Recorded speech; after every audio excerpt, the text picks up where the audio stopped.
We listen, we don't judge.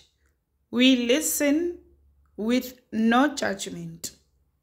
Indaba ka-Anonymous osibhalele namhlanje ifundeka kanje. Ngafaka ushevu ekudleni kukababa ongizalayo. Ngiyabingelela kuwe sisi nakumphakathi wala ekhaya. Ngakhuliswa abazali bobabili. Umama wayesebenza kanye nobaba ngokunjalo. Kwaze kwafika isikhathi lapho umama ephelelwa khona umsebenzi. Yilapho ke ubaba la waqala khona ukusibonisa ukuthi yena uyinhloboni yomuntu. Ubaba waqala manje wangasalali ekhaya. Bekanganqeni moso ukuhamba iviki lonke engabuyi ekhaya.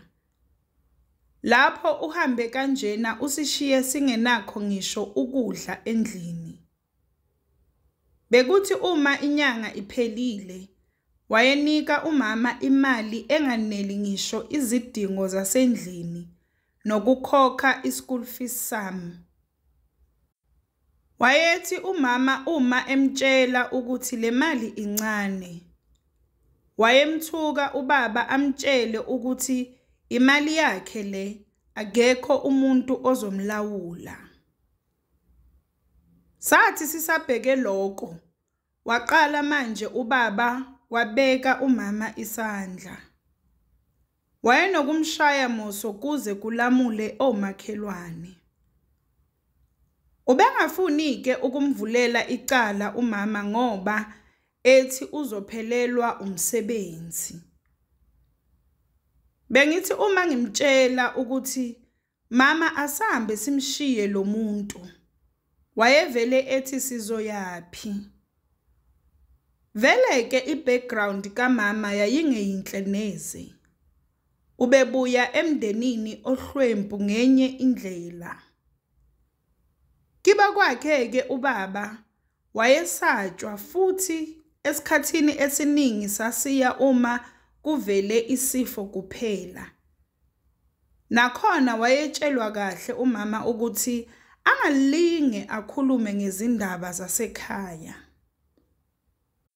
Yayibuhlungu futhi inzima impilo esasiyiphiliswa ngubaba. Umama waze wacabanga ukuthi akathathe leyo mali encane ayiphiwa ngubaba ayostokha amasweet nogwayi athengise. Lalishona ilanga ehleli egeyithini ezama ukuthengisa kodwa kunzima. Umama waba yinhlekisa kwabanye abafazi, kodwa wahlala ngoba eyithanda indoda yakhe. Kwaze kwafika isikhathi lapho umama agula khona. Waze wagcina ephuma isilonda. Wazama-ke umama ukuya ekliniki, kodwa lutho ukusizakala. Yonke into ayeyiphiwa yayingasipholisi lesilonda.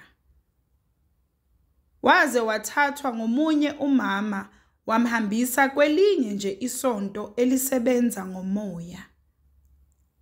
Yilapho ke la kwatholakala khona ukuthi umama ufakwe imvukuzane ngomunye wezintombi zikababa. Wafika ke umama wamtshela ubaba ngalolu daba. Ubaba wathi nje ayikho leyo nto, banamanga labantu. Yena nje ucela angamufaki ezindabeni ezingamanga. Nangempela ubaba wabonisa nje ukungazihluphi. Kwakunzima ngisho ukuthi akhiphe imali yokuthenga ama-painkillers. Umama wayelala ekhala ubusuku bonke nsuku zonke. Ngagcina ngiyeka isikole ngahlala ekhaya ngabheka uma, ngoba wayengasakhoni kwenza lutho. Ngangihlezi ngivule amawindo ngoba wayesenephunga elibikabi umama. Ngazama ukukhuluma nobaba, ngamncenga ukuthi akasize umama noma engasamfuni, kodwa ngiyamcela ukuthi amsize. Wangithuka-ke ubaba wathi angiphume ezindabeni zabantu abadala. Ngathula-ke nami. Yakhula inzondo kimi ngobaba. Ubaba wayengasalalisi kudalo ekhaya. Wayesenyanya ngisho ukumthinta umama. Ngendlela engezwa ngayo ubuhlungu ngokugula kukamama, ngaze ngathi kungcono ngisale ngiyintandane. Ngazitshela vele ukuthi uma umama efa, kungcono naye ubaba afe. Kusho ukuthi le ntombi kababa yayihlala khona la endaweni, ngoba ubaba ubehamba ebusuku ayolala kuyo, abuye ekuseni sekazogeza aye emsebenzini. Wena owabona intombi ibuya emzolweni. Kwathi nje ngelinye ilanga wakhipha imali yokuthi ngiyofuna isishebo, ngibuye ngipheke ngimphakele nesikhaftini sasemsebenzini. Nangempela ngahamba ngayothenga leso sishebo, ngathenga noshevu wamagundane. Ngabuya ngapheka, ngaphakela mina nomama. Okusele ngakufaka lo shevu, ngagoqoza kahle, ngase ngiyasiphaka-ke lesikhaftini sikababa. Njenganjwayelo-ke wabuya ekuseni esezothatha ukudla kwakhe, wahamba waya emsebenzini. Ngebhadi-ke wayengazi ukuthi ngalelo langa amadlozi akubo amlahlile. Kusho ukuthi-ke ngelunch wavula isikhaftini sakhe wadla, waqede wabuyela emsebenzini.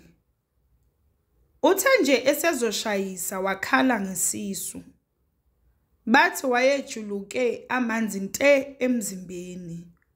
Baze bambizela i-ambulance waphuthunyiswa esibhedlela. Ilapho-ke odokotela abathola khona iqiniso lokuthi udle upoison, ushevu. Ngoba ukudla kwabo kwakuhlala ndawonye njengabasebenzi, abazangeke bacabange ukuthi lo poison ufakwe endlini. Bacabanga nje ukuthi ufakelwe ngomunye wabasebenza naye. Sathola-ke ikholi yokuthi ubaba uphuthunyiswe esibhedlela. Kodwa angizange ngiye ukuyombona ngoba imali yokuthi ngigibele ngiyombona kuleso sibhedlela yayingekho. Eqinisweni nje noma ngabe yayikhona ngangingeke ngiye. Walala lapho-ke ubusuku bonke. Ekuseni sathola i-call yokuthi ubaba akasekho emhlabeni. Wethuka-ke umama wakhala ekhalela indoda yakhe ebeyimhlukumeza. Esho nokusho ukuthi abantu basemsebenzini kababa bakhohlakele. Ngamduduza-ke kodwa ngisho ngenhliziyo ukuthi ukube uyazi. Wathwalwa-ke ubaba bayomngcwaba kubo. Kodwa thina sinomama asiphumelelanga ngenxa yesimo sikamama. Umndeni wakubo kababa waqala lapho ukwazi iqiniso ngokugula kukamama. Bathi nje uma beqeda ukumngcwaba ubaba, ugogo waphakama wazobheka ukuthi kwenzakalani ngomama. Wafike wakhala izinyembezi ebona umama esebolile. Wafuna imoto eyamthwala umama yamhambisa ekhaya. Ekufikeni kwethu-ke umama wahanjiswa wayohlala komunye umuzi la wayelashelwa khona. Waze wasinda umama. Noma-ke kwathatha isikhathi. Kwangijabulisa kakhulu ukubona umama elulama nje impela. Phela ngase ngizitshelile ukuthi sengizoba yintandane. Ngoba ngase ngibona ukuthi umama usengafa noma inini. Ugogo wathengisa izinkomo zakhe wabhadala lenyanga eyalapha umama. Nami wangibuyisela esikoleni. Umama wamlandisa kahle ugogo impilo ebesiyiphila. Wakhuza umhlolo ugogo. Wathi nje yena simxolele wayengazi lutho. Waze wayiqalekisa ngisho seyifile indodana yakhe. Wathi engathi engasha angqongqe esihogweni. Umama usengumqemane manje. Ugogo wasizamela indawo khona endaweni. Umama usenomuzi wakhe. Nami sengenza unyaka wami wokugcina e-university. Ukukhuluma nje iqiniso, angizisoli ngengakwenza. Ngoba ngabe kwafa umama kwasala yena ubaba. Manje ukufa kwakhe yikho okwenza ukuthi ugogo azi iqiniso ngokugula kukamama. Kuze kube yinamuhla, akekho owaziyo ukuthi yimina owafakela ubaba ushevu ekudleni kwakhe. Umthandazo wami wansuku zonke, ngihlezi ngicela uNkulunkulu ukuthi angigcinele ugogo. Kukhulu engifuna ukumenzela kona. Ngifuna nje ukumbonga ngekasenzela khona. Ngiyabonga ithuba sisi. We listen, we don't judge. We listen with no judgment.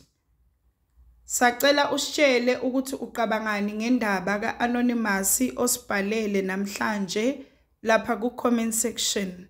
Sacela ungakhohlwa ukulike, ushare, usubscribe. Ungakhohlwa ukuthi ukusubscribe it's for free, awubhadali lutho, it's for free.